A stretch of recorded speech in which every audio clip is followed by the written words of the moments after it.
Welcome to PMC Shri గిజ.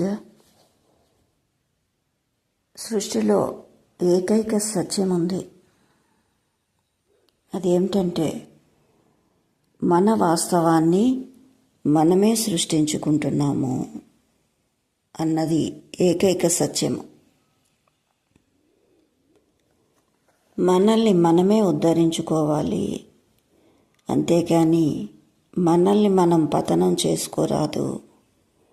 మనకి మనమే బంధువులం, మనకు మనమే శత్రువులం. అంతేకాని మరెవరూ మనకి సహాయం చెయ్యలేరు, మరెవరూ మనకి హాని చేయలేరు. మన తీవ్ర పురోగతికి కానీ, మన మంద పురోగతికి కానీ, లేక మన తిరోగతికి కానీ సదా మనమే కారకులం. ఎప్పుడు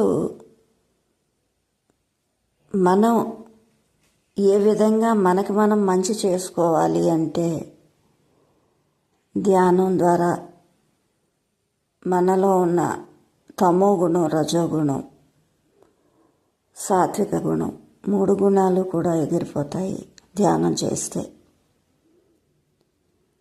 మంచి అలవాట్లను ఎప్పుడు మనం చేసుకుంటూ ఉండాలి. ఆ బద్ధకం లేకుండా పనులు చేయడం జరుగుతుంది, అహంకారం లేకుండా పని చేయడం జరుగుతుంది. అలాగే సాత్వికత్వం లేకుండా ఉంటాము. నిర్గుణతత్వంతో చక్కగా మనం అన్ని పనులు చేస్తూ ఉంటే అదే మన పురోగతి. అద్భుతంగా మన జీవితం విరాజిల్లుతుంది. కాబట్టి ఫ్రెండ్స్, ధ్యానం శరణం గచ్చామి.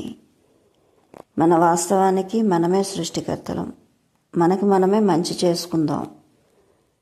మంచి నడవడికల్ని అలవర్చుకోవడం ద్వారా ప్రతినిత్యము. Thank you. Like, share, subscribe.